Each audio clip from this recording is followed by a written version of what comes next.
Dans les architectures réseau historiques, les réseaux étaient construits en utilisant les deux architectures où les succursales étaient connectées à un siège régional via un PLS ou VPN et ce hub régional a servi de château car il hébergeait des applications de base comme Microsoft Exchange, CRM ou ERP. Les premiers cas d'utilisation d'Internet étaient centrés sur la recherche et les loisirs. Les organisations devaient donner la priorité à l'accès lié aux entreprises par rapport à l'accès récréatif, ce qui a conduit les organisations à créer des piles de technologies de sécurité qui pourraient fournir un périmètre sécurisé pour que les utilisateurs accèdent à Internet. La passerelle sortante incluait généralement le pare-feu, l'IPS, le filtrage URL, l'antivirus, la DLP et plus récemment le sandboxing. En plus de cela, les organisations doivent investir dans l'inspection SSL pour inspecter ce trafic Internet avant qu'il n'atteigne le réseau. Et lorsque les utilisateurs étaient en dehors du réseau, ils avaient besoin d'accéder aux applications hébergées dans les centres de données. Ils utilisaient également le VPN pour acheminer leur flux via la passerelle entrante. Cette passerelle se composait d'équilibrage de charges globaux, de pare-feu, de DDoS, d'équilibrage de charges locaux, de VPN ou de pare-feu interne. Cette conception était logique lorsque les applications étaient hébergées au sein du réseau, permettant aux utilisateurs d'y accéder lorsqu'ils travaillaient localement ou à distance. Mais aujourd'hui, les applications passent des modèles traditionnels sur site aux modèles de consommation basés sur le cloud. Internet a évolué et inclut désormais de services de cloud permettant qui peuvent être segmentés au logiciel en tant que service ou d'infrastructure as a service, IaaS ou SaaS. De nombreuses organisations ont déjà commencé leur transition vers le cloud et déplacent leur suite d'applications vers Office 365 ou des applications internes vers AWS et Microsoft Azure. Dans d'autres cas, les applications de base comme ERP peuvent toujours résider sur un centre de données privé. Avec toutes ces applications qui se déplacent vers le cloud, de nouveaux goulots d'étranglement ont été créés, car le WAN devient étranglé et la passerelle de sécurité devient surchargée avec ce trafic Internet supplémentaire. Revenons maintenant à l'un des cas d'utilisation que j'ai évoqué plus tôt et à la préoccupation autour de la mobilité. En tant qu'utilisateur distant souhaitant accéder à une application cloud, je suis redirigé vers un autre hub de sécurité régionale uniquement pour revenir sur Internet afin d'accéder à Salesforce ou Office 365. Cela crée une latence et une mauvaise expérience utilisateur et souvent les organisations abandonneront d'essayer de sécuriser les utilisateurs distants. Cela augmente considérablement les risques de sécurité et crée une perte de visibilité sur l'activité des utilisateurs. Considérons maintenant un travailleur accédant à chaque email, chaque document et chaque présentation via MPLS ou une connexion VPN. Quel impact cela pourrait-il avoir sur la productivité? Ne serait-il préférable qu'un utilisateur puisse accéder à l'application de n'importe où et à partir de n'importe quel appareil? Le cloud peut offrir de nombreux avantages commerciaux qui aident à réduire les coûts, à améliorer la sécurité et à simplifier l'architecture. Zscaler est une plateforme de sécurité cloud qui offre les deux clés pour résoudre ces problèmes et défis.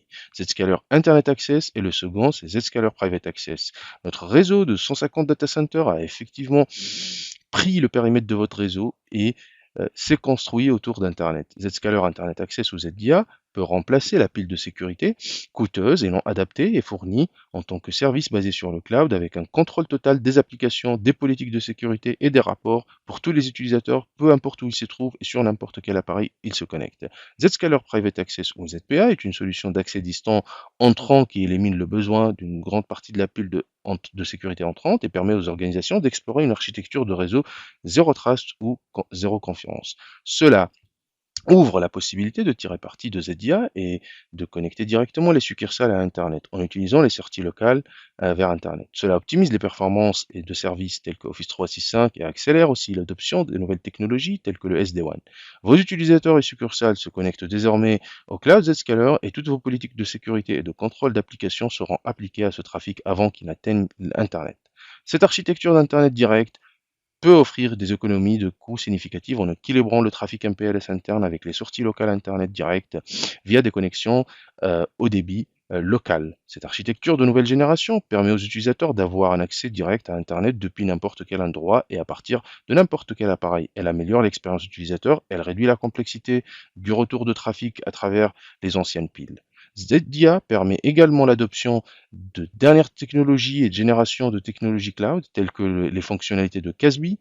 Maintenant, lorsque nous parlons d'une migration d'applications internes vers l'infrastructure en tant que service, nous pouvons tirer parti de ZPA pour à la fois accélérer la migration des applications et simplifier et sécuriser l'accès aux utilisateurs.